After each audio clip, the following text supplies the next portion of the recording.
In this episode of the Swearwolves podcast, David and I discuss the 1983 Disney film, Something Wicked This Way Comes.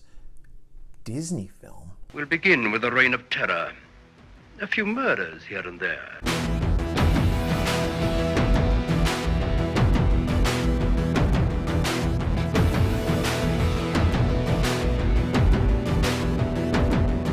Welcome back to the Swearwolves. I'm Bret. I'm David. David. Hey, Bret. What's up, man? How are you? I'm really good. I'm actually... Yeah? I feel like I got a lot of energy. I ate a big bowl of Halloween Fruity Pebbles this morning. You know, I've been seeing like the different Halloween versions of cereals out. What did I see last night? It was like bat-shaped Reese's Puffs or something. Oh, dude, those are delicious. Have you had those? Dude, No. get them. They're fucking amazing. They're delicious. It's like we are Frankenberry, Count Chocula, Boo Berry, but now it's like everything's got to get in Trix and Reese's Puffs and Fruit Loops. I know. I've seen a few of them. I still need to buy some of them, but I've got the Fruity Pebbles one. I've got the all the Monster ones plus Fruit Brute, and then I've got the Captain Crunch one, which I haven't eaten yet, but supposedly it turns the milk green. What? Why is that Halloween? Like, oh look, poisoned milk. Spooky. I don't know, like slime, ruse, rotten fucking milk. Yeah, it's fucking zombie milk. They should have it where it curdles the milk. The milk just that's fucking the real. turns, like, That's sour. the trick. Well, first it's a treat, and then it tricks you with explosive diarrhea. It just obliterates your anus. What is the Fruity Pebbles? Is it different colors? Like, yeah, it's the purple and Fruity orange. Pebbles? It tastes just like regular Fruity Pebbles, so I don't think there's really a difference. I think it's just a different color. It's purple and orange because they couldn't make it black and orange because no one wants to buy black cereal, probably, right? Probably. That'll turn your poop It's green. like, yeah, remember that Whopper? The Whopper? That they had? Yeah. Did you eat one? I did. And Did it everything turn your you've heard poop is green? true. Yeah, dude, my shit was green. It was wild. For how long? I think it was like one or two poops. And Whoppers, But it was funny man, because, as soon as I did, I was like, gloop. And then I turned around, I was like, well, I'll be damned. Whoppers are, at least for me, a laxative. Oh, really? Yeah, I haven't had one in forever. No, I haven't either because you get the Whopper shits. At least I do. See, I have that with Chipotle and with like Panda Express. Panda I don't have very often. Like that's a rare, like once every other year kind of thing. But it is a coin flip, 50-50 on whether or not I'll be am I going to make it to the toilet? Chipotle is like 25% of the time, but it's still a gamble worth having because it's goddamn delicious.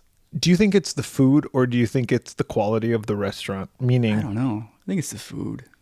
Health inspector wise, there's probably lots of shit flying through the air that's landing in your food. Maybe. Yeah. It's worth it though. Yeah. Well, I'm in a good mood too, David. And you want to know why? Why? Because it's fucking October. And you can tell by the way that I'm dressed if you're watching this. If you're not watching this, I'll describe it like for a you. Lumberjack. I do look like a fucking lumberjack. I have like a little bit of Eddie Vedder. Yeah. On a feeling on a Sunday on a shed on a one tail on here. What's that, bag or a box or something? A box or a bag? Yeah. He's coming. Well, I think the line. I think the line is he's coming home in a. I don't know if it's in a box or in a bag. Neither sounds pleasant. No, because it's someone coming home from war. I think, yeah. And they're dead. But some people misinterpreted the line as I don't know whether I'm a boxer or the bag, meaning I don't know if I'm the one hitting or being hit. Yeah, which Eddie Vedder said in an interview. So deep. Well, he said in an interview that's not the real lyric, but he goes, "That's a better lyric." So go ahead. That's awesome. Anyway, I got a flannel shirt on. I had a beanie on this morning because I went for a little walk up to the coffee shop. Yeah, all cold and to go get my coffee. It was in the 40s. That's here. insane. It was like fall just started when we're recording this a couple of days ago, and it was like the last weekend. It was in the 80s, upper 80s. Mm-hmm. As soon as fall hit, Instant, it was high of awesome 60 weather. degrees. That's high pretty of cool. 60 degrees yesterday. It's been a little cool here too. It's been very rainy this week, which has been kind of nice. Not well, that's complaining. good.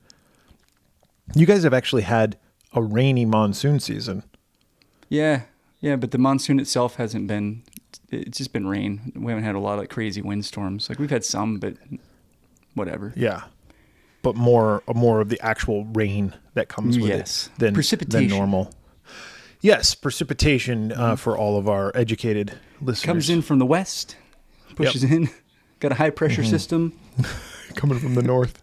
We got a cold coming front down right here in this region. It's cold. It's nice. It is fall, and it is October now. The best month of the year. We made it. We made it all the way to October, David. Another year. Yay. October, you already have your Halloween decorations up. I have had mine up for, I don't know, since the beginning of September. When you don't have an HOA, you can kind of do whatever the fuck you want to do. I was driving from the grocery store last night, and right across the street from the grocery store, there's a house, and I was coming out the parking lot, and I saw the house. They have their Christmas tree up. What? I am not fucking joking. Did you egg them? Yes. Did you hang your ass out the window and honk? I took a shit right on their porch. Flung your feces at their garage door. That'll teach them. I said to my son, I said, do you think it's I go, that's clearly a Christmas tree, but do you think it's done? Do you think they were decorating it for Halloween, like it's a Halloween tree? And he goes, no, those were Christmas decorations. Those are Christmas lights. Ridiculous. Oh. I got a Yule log for those folks. Right on their doorstep. Well, with October comes the October feels. And my wife had actually recommended this movie, and she said that this would be a good movie to do for the fall season. It's one of her favorite movies from when she was a kid. Really? Okay. Yeah. So the movie we're talking about this week is Something Wicked This Way Comes from 1983. Had you ever seen this movie? I had not. Me neither, but it's a movie I'd heard about like my entire life, and like a bunch of my friends grew up loving this movie. Yeah. So I was actually pretty excited to watch it. Yeah. Also, I had an idea in my head of what the movie was about, and it is absolutely not at all about what I thought it was. What did you think it was about? I thought there was gonna be a lot of witch shit. I thought it was witches. Oh no. Like I'm not mixing it up with Hocus Pocus. Like I know that's a witch movie for kids, but like I thought this was also like a witch thing. So imagine my surprise like 45 minutes in when there was no witch shit, and I was like, all right, any second now, there's gonna be witches. Witches in Bette Midler and Sarah Jessica Parker and Kathy and the Eugenie, fucking they're all nun. gonna come out. Nope, the singing nothing. nun. No, Something Wicked This Way came out in 1983. The actual release date was April 23rd, 1983. Now, both the movie and the song that were number one on that day, we've talked about before. It's like I can't find a year that we haven't talked about at this point. We're very prolific. We might have to like stop doing this segment because we've already talked about all this shit. We're gonna start going to the number twos. David, give me the deuces. Okay, because I was gonna guess that this movie was number one because it's a Disney movie, but obviously not. No. Do you have any other guess? No. Okay. The number one movie was Flashdance. Ah, okay. Yeah. And then the number one song? I went with Always Something There to Remind Me by Naked Eyes. Always something there to remind me. No, the number one song, I'll give you a hint, okay? Yeah. I'll give you two hints, one at a time, though. Oh. The title of the song could also be the title of a porn movie. Shit. In which many people ejaculate on a female. Oh, some sort of bukkake song? Come on, Eileen. Yes, you got it. Yay! We should be on a game show. They're like, you have to get your partner to say, Eileen's "Come on, Eileen." bukkake. I'm like, it's when a bunch of guys jerk off and ejaculate onto a woman. Yeah. But it's the name of a song by Dexy Midnight Runners. We just turned everything into something sexual and disgusting. Yeah, maybe there's a very easy way to describe it. Yes. Maybe that's the new segment. Is like how I can get you to say the movie by saying something very sexually and pornographic disgusting. references. Yeah, it's clever. Come on, Eileen. Come on, Eileen was written by Dexy's Midnight Runners, but Something Wicked This Way Comes is a Ray Bradbury story. It's actually a novel. Which I also did not know and felt very stupid. Are you a big Ray Bradbury fan? Did you read any of his books? Fahrenheit 451? Read, yes. I mean, I had to read it in grade school. So yes, I'm familiar with his work. No, that's the only book I think I've read by his. But from what I remember, I liked the book. Yeah, and then there was a Ray Bradbury like TV show, like kind of like a Twilight Zone type thing. Oh, that's cool. It was like Ray Bradbury Presents or some fucking shit back in the day. I don't know. And then Ray Bradbury also, there's stories that he wrote that made it into the Twilight Zone. Oh yeah, I think I did know that. Like isn't I Sing the Body Electric? There's an episode. Some of those. No, the episode I think it's called I Sing the Body Electric. It's the one where they get like this robotic grandma. Yeah. Or some shit, and then it's like the title sounds familiar. I mean, I've seen every episode. Yeah, that's a Ray Bradbury story. Sets. Yeah. But that was a movie. That was also a movie called The Robot Grandma. I don't know if it was called The Robot Grandma. She just walks in. Hello. I believe it was called Small Wonder. Do you remember that TV show? Grandma does the robot. And then all the guys like whip their dicks out and jerk off on her. It was a really weird movie. Oh yeah, Robot Grandmother, of course. Come on, Grandma. No.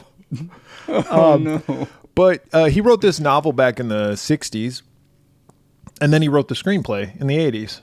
So Ray Bradbury actually wrote the screenplay, and this movie was directed by Jack Clayton with music by James Horner and produced by Peter Douglas. Disney film also. Dude, they should have used this movie title for The Empire Strikes Back. It's very Yoda-like. Yeah, Something Wicked This Way Comes. Well, it's kind of similar. It's a quote from Macbeth. Well, yeah, I know, but still. It sounds like something Yoda would say. Yoda probably read Macbeth. Yoda was Macbeth. He was one of the witches. He's like, toil, double trouble, whatever the fuck they say. Yeah.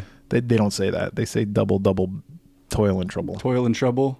No. Fire burning, cauldron bubble? Something like that. Yep. Jason Robards plays Charles Halloway. Jonathan Pryce plays Mr. Dark. Jonathan Pryce, I remember him from like car commercials.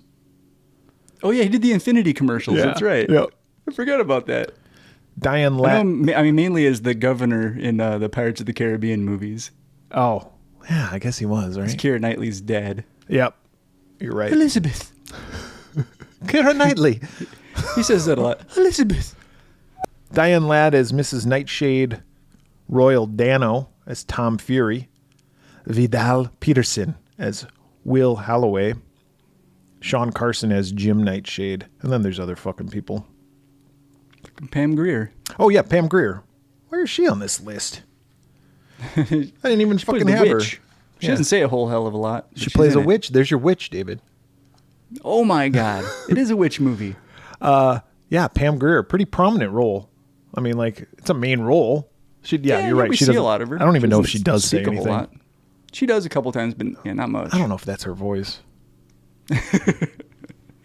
Runtime of this movie was 94 minutes. Budget $20 million, David. Oh, what owie. Do you think the box office was? I don't think it made that. 15. 8.4. Oh. Dollars. Mickey Mouse was not pleased. Hotbox. Look at this. I actually have the. Oh, you actually have it. I actually have the VHS copy. This is my wife's copy. But this isn't the original. This isn't the original cover. This cover. That's not the art that I remember. This cover has Pam Grier on it with Jason Robards on it right there. The original cover is actually pretty awesome looking. It's got it's the same artwork as the movie poster, and there's like this guy, Mr. Dark, Jonathan Pryce, and it's all drawn, but it's like he's standing, and he's got his hands out, and there's like the carnival in between his hands, and it looks kind of like a circle. Yeah, it looks like a painting. Yeah. And there's like glowing light around it. And it's like, he's like, I don't know. It's kind of like a circle of light. And then there's these two kids in the foreground, like running towards it. And at the top, it says Ray Bradbury's Something Wicked This Way Comes, and it's all like fancily written like this. You didn't see that, but whatever. It doesn't fucking matter. Same font. For our listeners, it's very fancy. And at the bottom, it says starring Jason Robards. It's like, what the fuck? Like that's the only thing you can say about this movie. That is weird. Starring Jason Robards. Someone's like at the video store and they're all, wait a second, I gotta get that. Is it written in fancy writing too? Starring no, Jason Robards? It's written in like Arial. No calligraphy. He just got regular font. Yeah. Even this one says that. This one says starring Jason Robards at the very bottom, and the original one does too. Dude, I just remembered my mom like made me take a calligraphy class when I was a little kid. What? Why? Yeah, I don't know, but I was really little, and my sister also had to take it, and all I really remember is I don't remember much of the class, but I do remember my sister and I playing a game with the markers and coloring each other's teeth. And like it didn't come off, and I think it was my sister's teeth that like were all fucked up. And then my grandfather was a dentist, so when we went out to New York to visit the family, my grandpa fixed my sister's teeth. It stayed on. I completely blocked that out of my brain until it stayed on there that long. Well, I think it was fresh. I think I had recently done this when we took the family trip. Wow. Was your mom pissed? My grandpa, that was probably the first time he'd seen us since we were babies. He was probably like, Jesus, the kids are all malnourished. Their teeth are rotting out of their skulls. What the hell's going on here? No, it's just a calligraphy marker. No, it's just, we feed them nothing but Halloween Fruity Pebbles, Gramps. Sorry. On the back of the box, it says, one of Ray Bradbury's most popular and intriguing novels of good and evil has become a spine-tingling motion picture. Greentown, Illinois is visited by a seductive stranger named Mr. Dark and his pandemonium carnival. Terrifying things begin to happen when two adventurous boys stumble onto the carnival's deadly and destructive secret. Ooh. It only took my spine's tingling right now. It only took me 8 tries to read that, David. Yeah, seductive. Is he a seductive stranger? We'll find out. I don't know. Are they two adventurous boys? We'll also find out. All this and more when the Swearwolf continues. On this family episode of the Swearwolves. Family episode. We'll continue to talk about jerking off. All right, what's the plot of this movie, David? It's exactly what it says on the back of the box. Pretty much. We start in what year is this supposed to be? They don't give a year. So in the novel, it's supposed to take place in the 50s, but clearly it doesn't. I was thinking more like the 20s or 30s. They set it back to the 20s/30s for the movie, but the original novel took place in the 50s and 60s. I don't know why they changed it. Maybe because they wanted to be further removed. This movie came out in the early 80s. Maybe they were like, that was too recent. We need something back in the good old days. Back when I was a kid. The roaring 20s. Before all the shit happened. Back when I was a kid. Yeah, before the fucking... listen. Fucking crashed. Before the stock market crashed. Yeah, maybe there's something wicked that was coming was fucking Black Friday.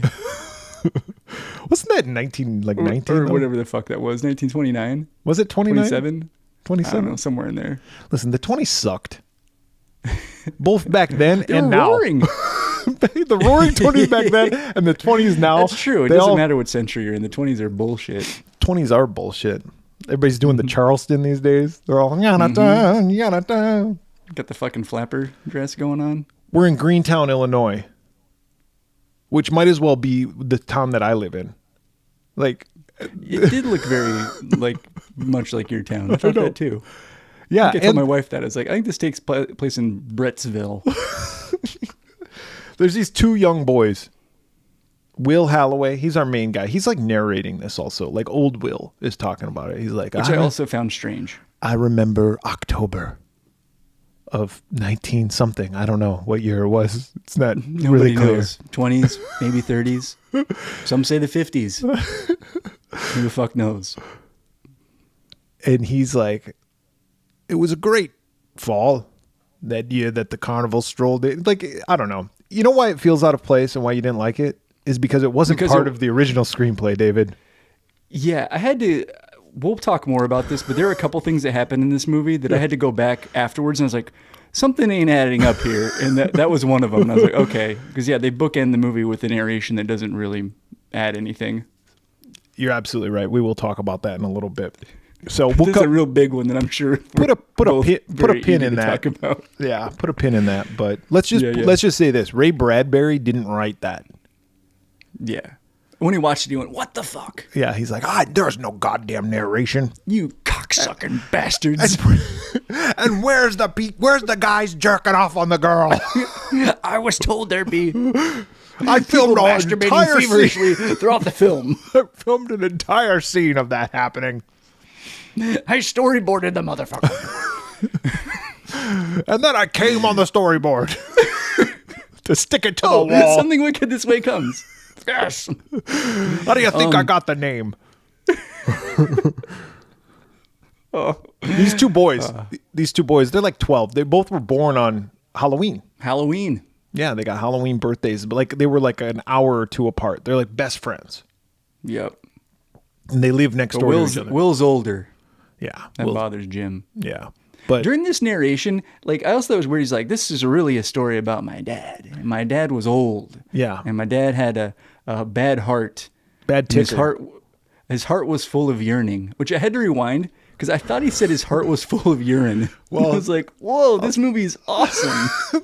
How did that happen? That fucking piss heart. It was a medical procedure. It was very controversial back in the 1920s. Yeah, no blood in my dad's body, all piss. Yeah, he's full of piss and vinegar. And it's all out of vinegar. That's how that sentence saying got started. Yeah.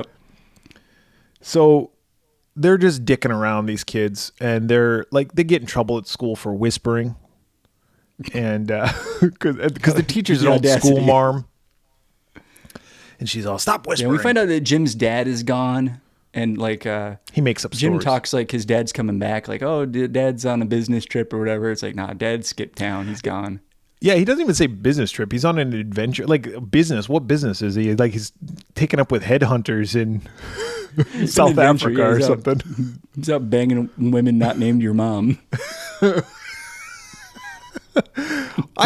know what I thought, though? I thought his dad was like in war or something and got killed. Okay, and was actually dead? Yeah. Okay, I could see that. And the mom just didn't have the heart to tell the kid that. Maybe. And so the kid's like, no, he'll be back. He'll be back. He's just on an adventure.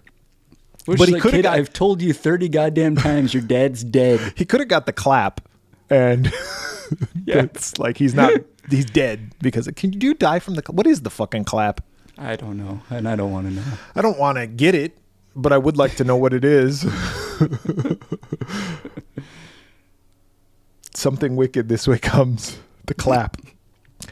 But yeah, so, and then his dad works at the library. Will's dad works at the library. And, you know it's before the 50s because there's no television. They're just reading books all the time. These kids are like, oh, I want to read. No kid prior or post-television wants to read. No. And they go home, and they're followed by some creepy fucking lightning rod salesman. Yeah. Tom Fury. He's peddling his lightning rods all around town. He's like, you know what you really need? Yeah. Well, Jim is like, I'm going to buy one of these fucking lightning rods for whatever reason. Yeah, he wants it. And it's like $1.25. The guy tells Jim, like, your house is in need of protection. Yeah, and there is a storm a-coming. Mm-hmm. And how much is the lightning rod? Well, however much Jim has, which is $1.25, I believe. Oh, nice. It's a real bargain. Which is a lot of money back then because did you see how much haircuts were? They were 25 cents. Oh, shit. Nice. How much is a haircut now? Like at a barber shop? $15? Do the math. I haven't had a haircut in 15 years. That's true. You don't go to the barber. No. You just do it yourself. So it's free. Cut it myself. He sells this lightning rod to Jim, and the boys find Jim's out there banging, putting this He's putting the lightning rod up. Yeah. And like a flyer blows onto the roof, and he looks at it. He's like, oh, Carnival's coming to town. And then they hear the train coming. So him and Will run down to watch the train come to town. And it's this really cool looking train. It's like the train at the beginning of Indiana Jones and the Last Crusade, if you remember that. Mm-hmm. Where it's like, each car has their own thing. It's like Bret's Mystical Mystics. And then the next one is like live plant eating plants.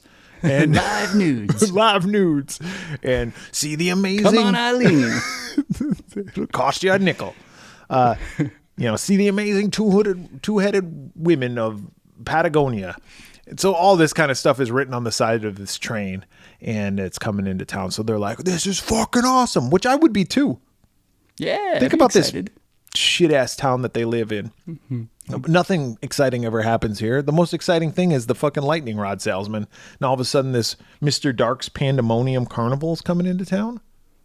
It sounds awesome. Count me in. Pretty amazing. By the way, we also just had a carnival in town. Was it awesome? It was cool. It wicked? It wasn't wicked. It was wickedly fucking expensive. I'll tell you that much. It was like, we went to it a couple of nights. The first night just to kind of putz around and get some like fried food. Yeah, did you get some funnel cake? Yes. Maybe a turkey leg? No turkey leg. But funnel cake. Got the funnel cake, fried pickles. Ooh, they were delicious. They were fucking good.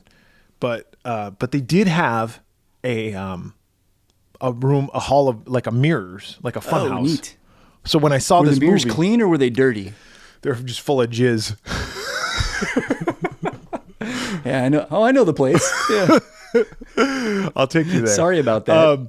So yes, but all four of us did it, and Christina was in the front, and she had to like relinquish front duties to Brody because she kept running into the wall, she kept banging her face into the mirrors. She couldn't find her way out. Well, some of it was plexiglass and some of it was mirrors, so it was a trick of the eye. But we finally made our way out of there. Good for you. I'm glad you made it. And all of our wishes came true. Much like this movie. So Will and Jim, they go to the carnival and it's already set up. Like it was like instant. They follow the train down there and they run down to where the carnival's going to be and boom, it's up. So they're like, we're going to fucking, we're going to go to the carnival the next day. And they do. Because they notice, they're like, this is fucking weird. Like this carnival is like fucked up. Yeah, this is something we haven't seen before. Yeah, but they go the next day, and Will's like, "This is just an ordinary goddamn carnival, Jim. Stop being such a dickhead." Jim's like, Jim's like, "Fuck you," and then they fight, and Jim kills Will. The end. No, end of movie. But they're like, "Yeah, this is cool." Well, one of the guys in town is an amputee. Like, I don't remember what happened. Yeah, he's missing an arm and a leg. Yeah, did he fight in the war or something? That's what I assumed, but they never say. Yeah. But he used to be an old football star. And he still like throws the football around and stuff. Yeah. Dreaming of the glory days. Glory days. Him and Bruce Springsteen. They'll pass you by glory days. But he hops on one leg and he's all throwing the ball. But he's not that good. Because he's only got one leg. He uses his crutch like on the side like that has a leg, which I thought was weird. Wouldn't you do the opposite? So you could almost use the crutch like a leg? But he doesn't have an arm on that side, so he has no... Oh, shit. He has no pit to put it in, dude. Oh, technicality. All right. I'll allow it. But he goes to... he gets a free ticket. He wins something, and he gets a free ticket to go into the... House of Mirrors. House of Mirrors, and he goes in there, and when he looks in the mirror, all of a sudden, he has an arm and a leg. My God. He's like, yeah. He's like, yeah, he has two of them. He has two of each. Yeah, the one gets replaced. One of each. The other one's just a regular mirror. All right. The other ones get deleted. He's all fuck. No, but yeah, he has two arms and two legs, and he's like, this is goddamn amazing. And he walks into the mirror, and then the boys never see him again. He's like the owner of the bar. Yeah. They never see him again. They're like, well, that's kind of weird.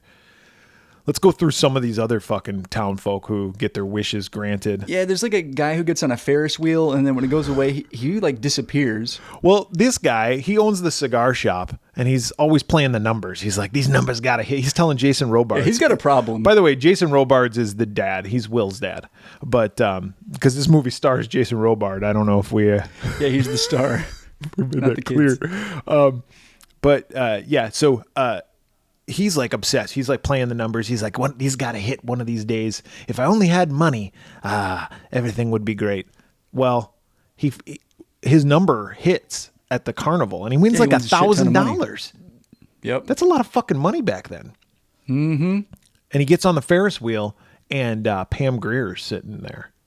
And he's like, he's like, oh, man, it must be my lucky day. Yeah. Sit next to a pretty lady. Yeah, he goes up in the Ferris wheel, and when it comes back down, Pam Grier gets off, but he's nowhere to be seen. Yeah, what the fuck? Yeah, so he's gone. The school... And then there's like the school marm lady. Oh, yeah, go ahead. No, go ahead. You can just tell, like, she yearns for her more youthful days. Like, she's old now, and she just wants to be young again. And pretty. Yeah. And I don't remember if it's right here or if it's later, but she looks into a mirror and she sees herself as a young woman. It's later on. I guess we can just get right to it, right? Yeah, but it's later on, but yes. Oh, yeah. She comes out of the house. Something else is going to happen first. Yeah, she comes out of the house and she's like all fucked up and she's all dazed. And the boys are like, hey, Miss Crotchety Pants, are you okay? And she's all, I told you not to call me that, but yes, I'm fine. Thank you, boys. And she says, I'm getting ready for my nephew to come visit me. He's going to come visit me. And they're like, okay, cool. Good story. Well, see you later. Bye-bye. So she goes back home. Well, later on, her nephew is actually not really her nephew. It's some dude who works for Mr. Dark. Works at the carnival. Yeah. And he's like... I didn't quite understand why they did this, but, well, I guess I do. Because Mr. Dark puts him on a carousel backwards, right? Yeah. And as it's spinning, it makes him turn younger, and eventually he becomes a little boy. Mm-hmm. And then he's like, all right, off you go, and he goes... scamp. He pats him on the backside. You're this lady's nephew now. Yep. He's like, okay, cool. He goes, fuck, boss. That'd be awesome. He's like, oh shit, boss, are you fucking kidding me? It's like puffing a cigar. It's like Herman from Roger Rabbit, Baby Herman. yeah, fucking Baby Herman. My stogie. But yeah, he goes to be the nephew of this school marm, and the boys are like, let's go make sure that she's okay, because they see that he's going to do this, right? Yeah. And they follow him, and they go in there, and this boy who's playing this little kid, he's just like, gives him like this fucking shittiest look. Fucking redheaded little fucker. And he's all just giving him some shitty looks. So they're like, well, we're going to go. We'll see you later. And they take off. But then the redhead comes out and he throws a rock at the window. Yeah, at the lady, Miss Foley, at her window, and breaks it. Yeah, and then she sticks her head out. She's like, "You little bastards!" They're like, "It wasn't us. It was your nephew." But the nephew just like flips him off and runs. And then, fuck you. He goes, "Fuck you, kids." Dude, I'm gonna rewrite this movie. We need to remake this because I think our additions are a lot better. We've really added a lot to the story. That little redhead just going, fuck you, and running away would have fucking been awesome. Anyway, he's like, oh, Doyle rules. Yes. But then the teacher's like, I'm going to call your parents. And they're like, oh, we're out of here. So they go, okay, so we got the barber. This barber, he's the horniest fucker in town. Dude, yes. At the beginning of the movie, Jason Robards, it stars in this movie. I don't know if you guys know this, but Jason Robards is walking around town, and the barber is like, hey, Jason Robards, you smell that? And he's like, smell what? And he goes, pussy. Smell pussy. I smell a musky arousal. It's like, oh. No, he does say, though, he says, you smell that? It smells like women's perfume. They're going to come from all over the place. So when he goes to the carnival, and he gets his like wish granted or whatever, he goes to the fucking nudie tent. Yep. And all the girls are dancing up on him. And then they take his clothes off. Yeah. And the kids are peeping through the little hole and they're like, oh shit. Yeah. And they start blowing him. Not the kids. Yeah. It turns into a glory hole. Glory hole. Don't ever pass it by, glory hole. You come in a young man's eye, glory hole. Suck my dick. So then that guy's never seen from again. Oh, right. The school marm. She looks in the mirror, by the way. Yeah, and so after the kid leaves and does the, oh, fuck you thing.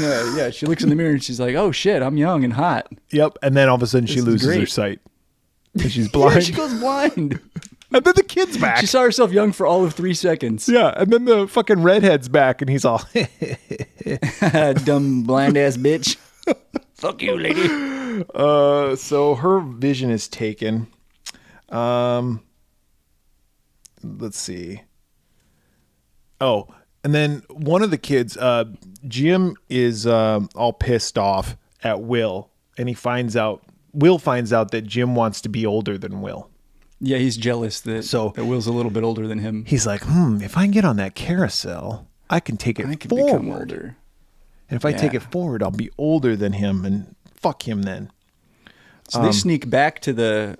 and at this point, I don't think Will knows that that's what Jim wants to do. Yeah. But they go back to the carnival that night. They see Mr. Fury, I think was his name, the lightning rod salesman guy. He's like strapped to an electric chair or something. Yeah. And they're like torturing him. Yeah. And Mr. Dark is like, you will tell me when the storm is coming. And he's like, I'm not telling you. Buy a fucking newspaper. It's got a weather forecast. Yeah, just get a barometer, dude. Like, I'm pretty sure, like... just look up. But you get a dog, right? You put the dog outside. If the dog comes back wet, it's going to rain. There you go. If the dog comes in dry, it's going to be sunny. If the dog doesn't come back at all, windy. It's a pretty... Yeah, you can't lose. That's a fucking old joke. Well, unless your dog leaves, then you're like, that sucks. That's an old dumb joke that I heard one time. I'm not going to take credit for that, but because it was so fucking dumb. It was a really good joke. Thank you. It was from this movie, actually. But he uses Pam Grier to like seduce the guy. Yeah. But the guy's like made of steel, and like he will not break. He doesn't get in. However, in the book, he does. Oh, does he? Yeah, in the book, he gets turned into a dwarf. Oh, shit. Hey, buddy. Why'd you turn into a dwarf? Piss on my face. By the way, anybody got a poop around here? What's a guy got to do to get some poop? Poop on me.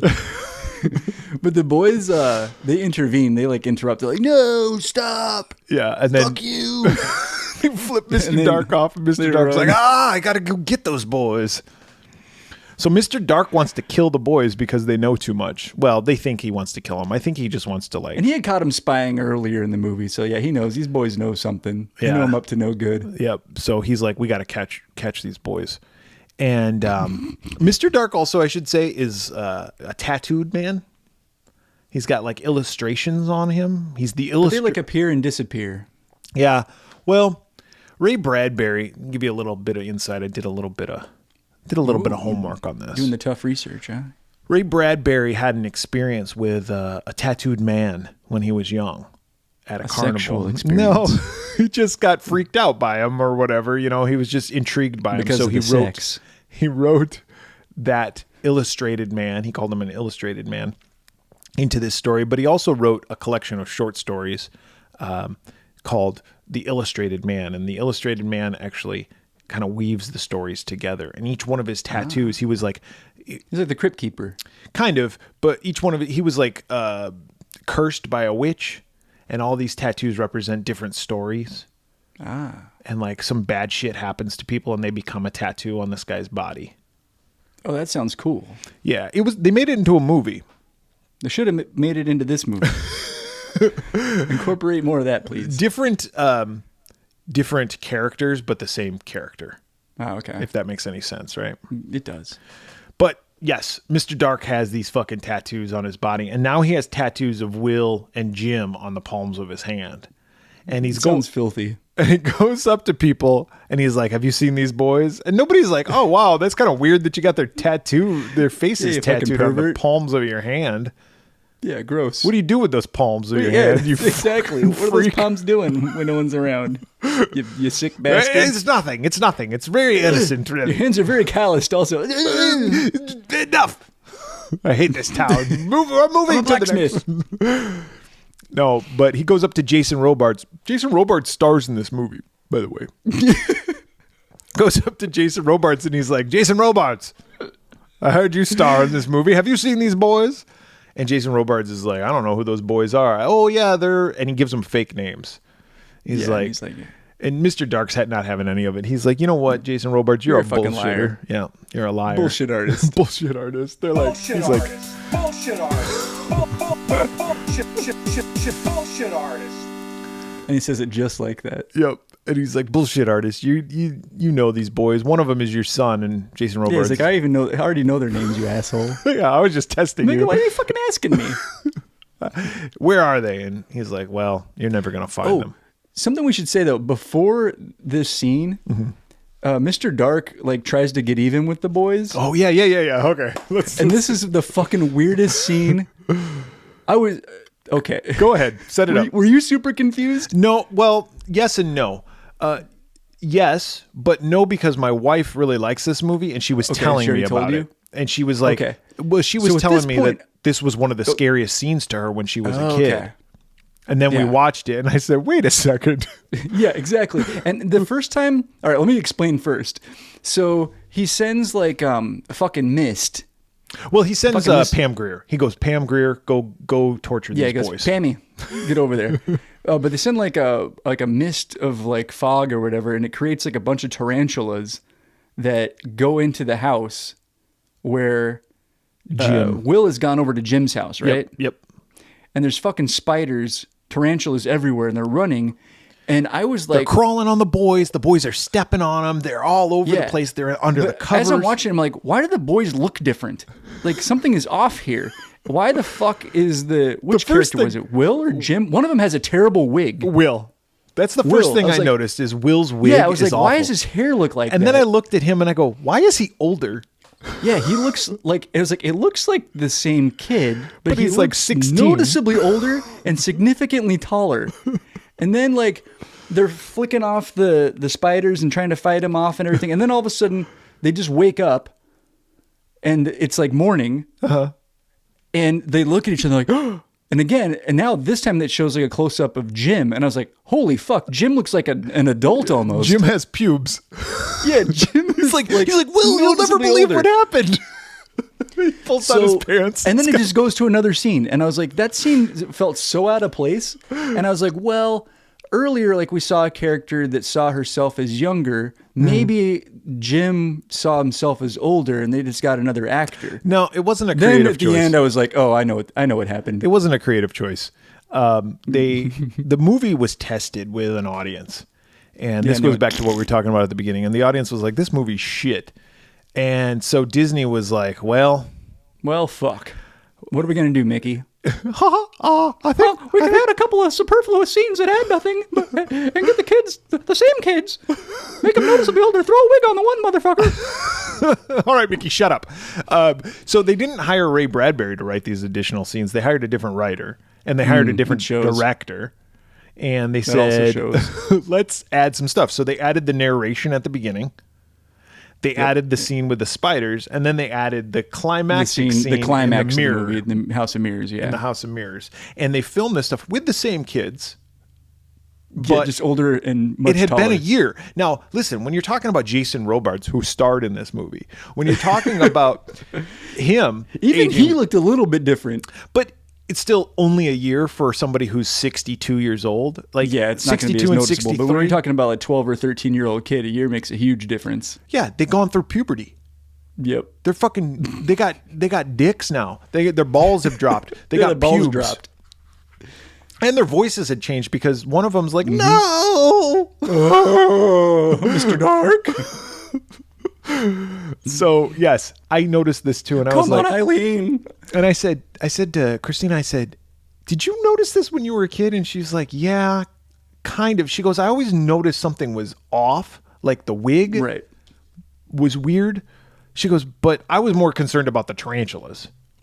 Right. Me, I didn't give a shit about the tarantulas because I'm a 45-year-old man. You know, I'm not a 4-year-old person. Yeah, you and I, it sounds like we're on the same page. We're both like, what the fuck is that?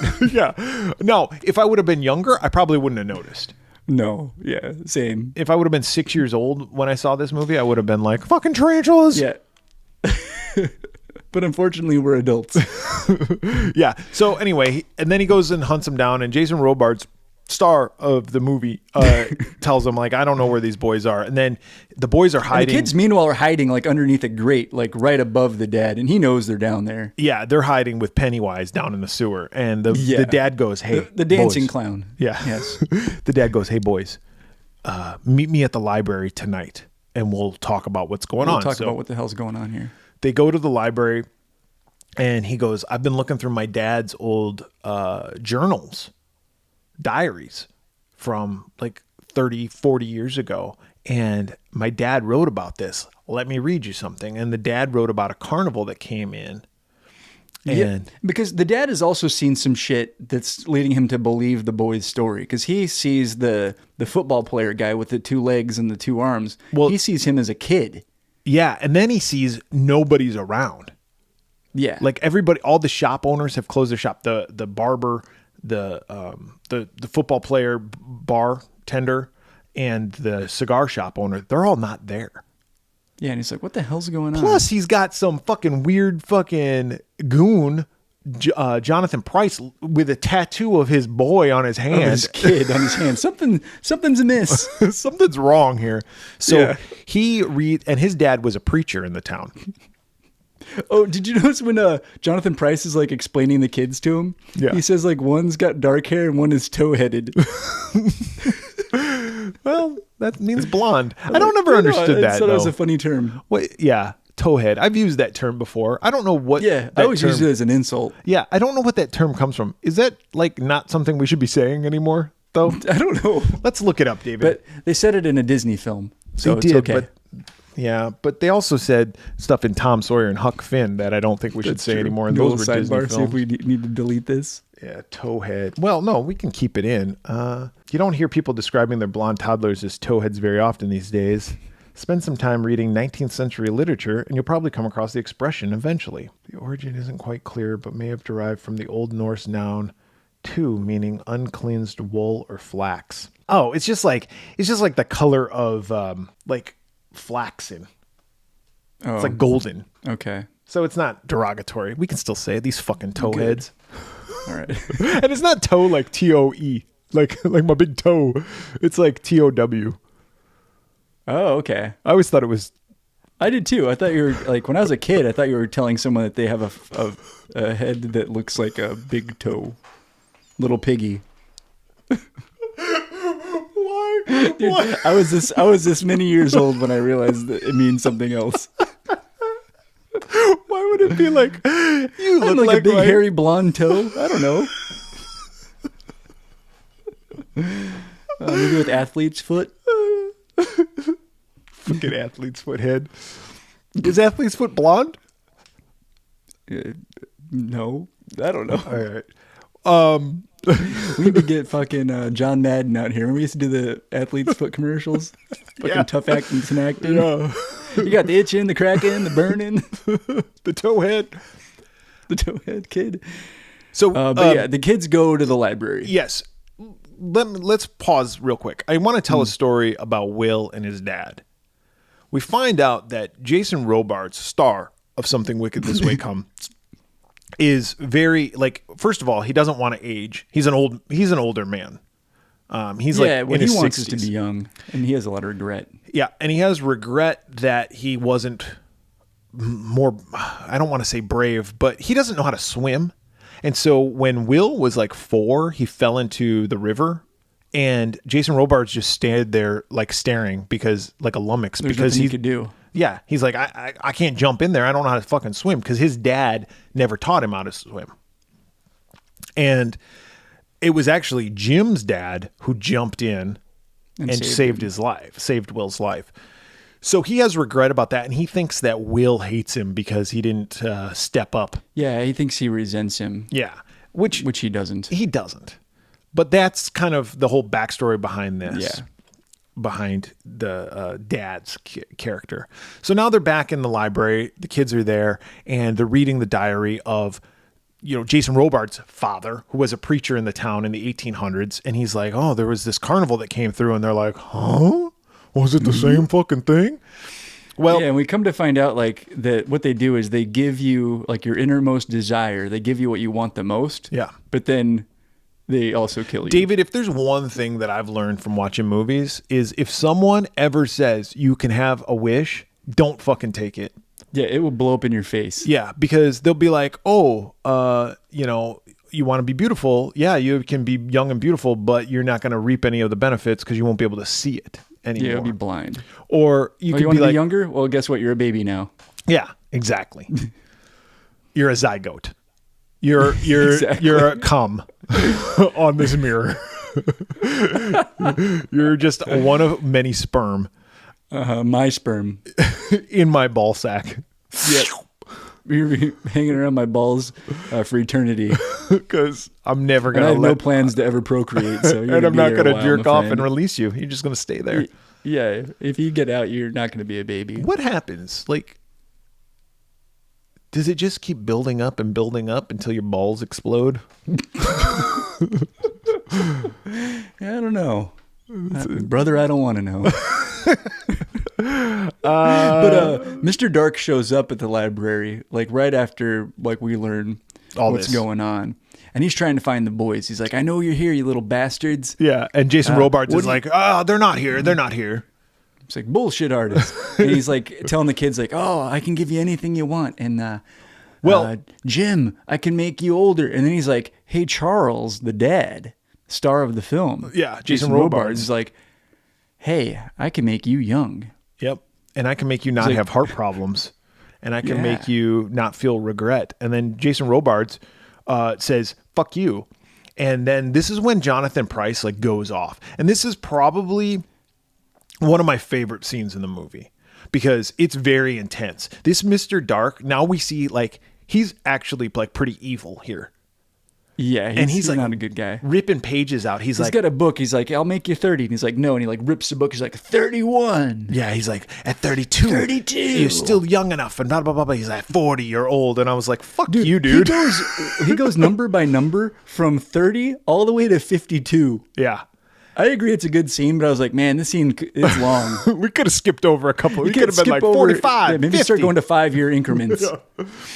But he's ripping the pages out of this book. It's like Jason Robards' like book of life, like his life. And he's like taking away years and the pages are just catching fire as they're getting ripped out. Mm-hmm. It's just a really cool scene. And the dad's like, oh, yep. He faints. And then, and he's like, I'm going to make you taste death so you know what it's like when it comes and it will be coming for you soon. It's like, what the fuck, dude? So then Pam Grier comes. Well, first of all, Mr. Dark. Jason Robards goes, oh, fuck, man. That doesn't sound so good. Mr. Dark grabs Robards' hand and he like breaks it and he like breaks the fucking bone and splits the like flesh tears. It's like that scene in The Fly when Jeff Goldblum like breaks that guy's arm. Yeah. Arm wrestling. The arm wrestling. Oh, terrible. But then Pam Grier comes and Mr. Dark's like, take care of him. Make him understand what death is going to be like. And she's like, will do, boss. So she makes his heart slow down way down to like almost nothing. Yeah, and he's like, and your kid, his new mom's going to be Pam Grier. Dun, dun, dun. He's like, oh. That's cool. she's pretty hot. Seems nice. Yeah. Mr. Dark finds the boys, and David, you're right. He's like trying to lure them, and he's like, Jim, I can make you co-owner of the carnival. It can be Nightshade and Darks. Yeah, it's like, that's a cool name. Yeah, it is a badass name, by the way. It is. Nightshade and Dark, Dark and Nightshade. Yeah. That's neat. It would be a good thing for a carnival. So, but Jim doesn't give in. Nope. But Mr. Dark does find the boys, and he drags them down to the carnival, and he's going to stick them on the fucking carousel. Carousel. Oh, and he has Pam Grier put a silence curse on the boys so they can't speak. Yeah. And he's going to take them down to the carousel, and he's going to age them and de-age them. I don't know what he's going to do. He's got some kind of plot. He's got a plan. And he gets Dad wakes up, and he heads down to the carnival, too. He bumps into Jim's mom, who's, like, there waiting. So we find out she's been promised that she'll be reunited with her husband. Yep. And he's like, dude. He's dead. Your hubby ain't coming. Get the fuck out of here. He's got the clap. How many times do I have to tell you? Yeah, he's laid with unclean women. You should get out of here. Find someone else. And so Jason Robards goes into the Hall of Mirrors. And he works his way through there. And Mr. Dark's there. And he's like, oh, shit, my son's older. He's like, that's what I saw. And he has a wig. Yeah. But Jason Robards, or Mr. Dark's there, and he's like, you think you can outsmart me? I'm like the fucking whatever. And so I'm like really fucking wicked smart, bro. He's like, okay. Yeah, you'll never get me. And he sees his boy, who's, like David said, not a boy anymore. He's a man because this was filmed way after. But he sees him, and he's like drowning. And finally, Jason Robards is like, he starts punching through. But then the boy says, "I love you, Dad." And that's what like, dong. And Pam Grier even looks. My boy loves me. And Pam Grier's like, "What? Love?" And then even Jonathan Pryce is like, I didn't plan for this.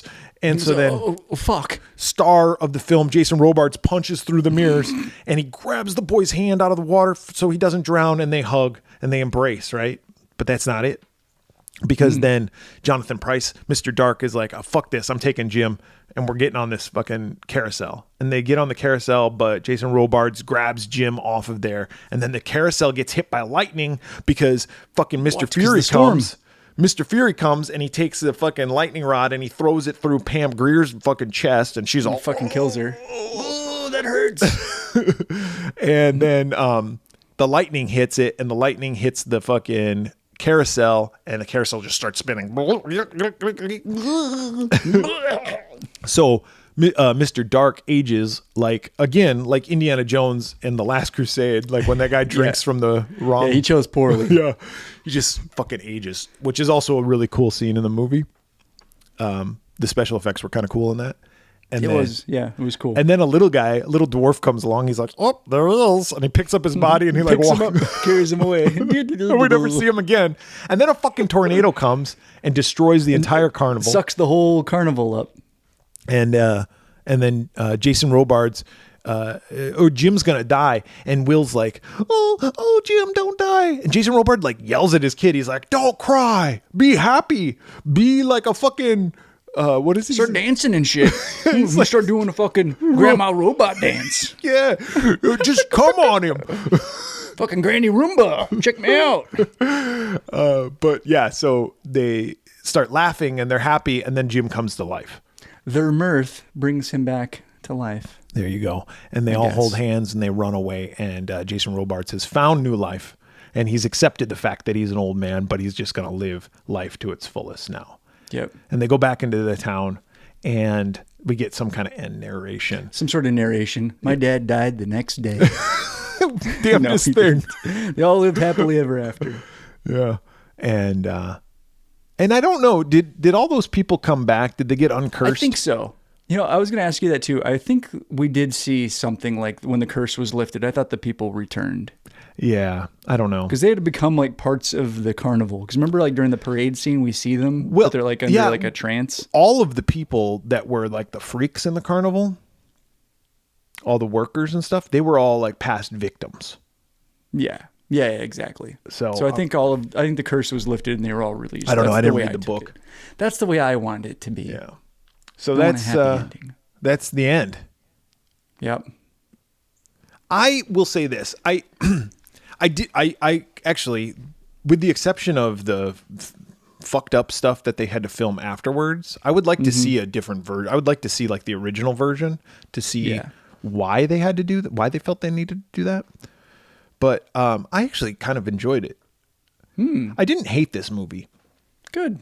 I didn't really like this movie. I think it's a good enough movie. I think if I would have saw this movie, so my wife was talking to me about it this morning before we started recording, and she said, she was like, "Don't you fucking give this movie a bad rating. Don't you fucking kill you." She's like, "I'll hit you again." But you're like, "Oh, please, don't hurt me." But she gave it a 4. And I go, "Well, there's no way." Shit. I go, "There's no way." She's not on the show. That does not count. No, it doesn't. But I said, there is no way I'm giving this a 4. But I will defend her for in the fact that this movie has sentimentality to her. Of course. Yeah. And so she saw it since she was a little girl. Like, she even owns the VHS copy of it. That's how much she likes it. She's got the Pam Grier version. She does. Oddly enough, though, Pam Grier version. Oddly enough, though, she goes, "I didn't even realize that Pam Grier was in that fucking movie." Because we met Pam Grier a couple years ago. She could have had her sign it. She goes, "I would have said something to her about it, but I didn't even realize that was her." What are you going to do? Oh, well. She goes, and clearly it was Pam Grier. Because it wasn't like she was in a bunch of makeup that you couldn't see it. I go, no, it was clearly it was definitely her. Plain as day. So I like this movie. Things that I like about the movie. I like the nostalgia feel of the movie. Like, yeah, I like that it's set in the days of yore. Yeah, in like the 20, like Pollyanna type fucking vibes. But I also like the nostalgia that it brings to me of movies from back in the 80s that were like these boys on adventure. Going on an adventure. Yeah. You know, I guess, you know, and my wife and I were talking about this. I guess like Flight of the Navigator would be one of those. Or dude, I loved that movie. E.T. Yeah. You know, even like the Goonies, Monster Squad, all that stuff. Yeah, those types of movies. Now, this is a horror movie. And I will tell you this. There are parts of this movie that I'm like, holy fuck. Imagine the parents who took their kids to see this movie and they were like, oh, it's a Disney film. And they sat down and then they were like, see the spiders and shit. Well, even just and the guy, Jonathan Pryce, turned into a goddamn ghoul at the end of the movie. Yeah, but even just like the whole monologue he gives about being the devil. And, you know, I don't personally think he was the devil because I think they explain it where he just some sort of creature or whatever, and they feed on people's insecurities and fears, basically, and their wants and desires. I think in the book it's the 7 deadly sins. There's pride and makes sense, wrath and all that. This movie's basically 7, but for children. yeah, pretty much. Except for no one's head gets cut off. Maybe Miss Holloway's head. Maybe her head's in a box. Her head's in a box when they get home. Jim's dad's head's in the box. Yeah, that's what happens. That's where your dad is, kid. So that being said, I like this movie. I think there's a couple of good special effects. I mean, it's cheesy because it's 1983, right? But and the shit filmed afterwards is atrocious. Yes, but I'm gonna give it 2.5 heads because I think it's a watchable movie, and I would recommend people to watch it. And I think it would be a good introduction to kids, maybe, for horror films. Yeah, we're pretty close. I was between a 2 and a 2.5 on this one for a lot of the same reasons. I thought some of the special effects were cool for the time. I thought the concept of the movie was interesting. I just thought the execution was a little lacking. Like I thought, like I wanted to see more of the kids' like adventures. Like and it was a lot of them just kind of hiding, watching stuff happen. I wanted to see them do more. To that point, I think that makes sense. It does make sense, but to that point, I would like to see more of the individual stories of what happened to these people because I think probably in the book they go into it. Yeah. And they show you the amputee guy getting 2 legs and then what happens to him. All we saw was him getting 2 legs and 2 arms and then he was gone. Like, show us like almost like an anthology. Right. Yeah. And, you know, you had mentioned that Bradbury wrote, some Twilight Zone stuff too. This felt like a Twilight Zone type story, you know, made into a full-length movie. Yeah. I just wish they had done a little bit more with it. I thought the story itself, I just thought was a little, I just think they could have done more. But I didn't hate it. Like I said, I'm between 2 and a 2.5. I'll meet you on this one. I'll go 2.5 as well. Especially if you have kids. And that's the other thing I was trying to think of as I was watching it is like, you know, try to also picture like who's the target audience for this movie and would they enjoy it? Yeah. And do I think like young kids would like this movie? Yeah, I think they probably would. So yeah, I think young kids. Well. I think young kids in the 1980s would have liked this movie. Yeah, maybe today they'd be like, this movie is boring. No. I think they would think it was boring. Oh, and actually, that's probably my biggest criticism is I was a little bit bored. I think they could have sped things up a little bit and added things that made it a little bit better. So I think it could be remade into something more better. More better. So overall, 2.5. I think that's a good, solid rating for this. It's a fair rating. But if you have any thoughts on this, we'd love to hear from you, and you should reach out to us. How can they reach out to us, David? Yeah, Twitter, Facebook, the Slasher app, TikTok, YouTube. Just search the Swearwolves on those platforms. On Instagram, search the Swearwolves podcast. You can go to our website, theswearwolves.com. You can email us at contact@theswearwolves.com, or you can leave us a voicemail at 623-282-1851. So for the Swearwolves this week, I'm Brett. I'm David. Let's go. Come on, Eileen. Absolutely.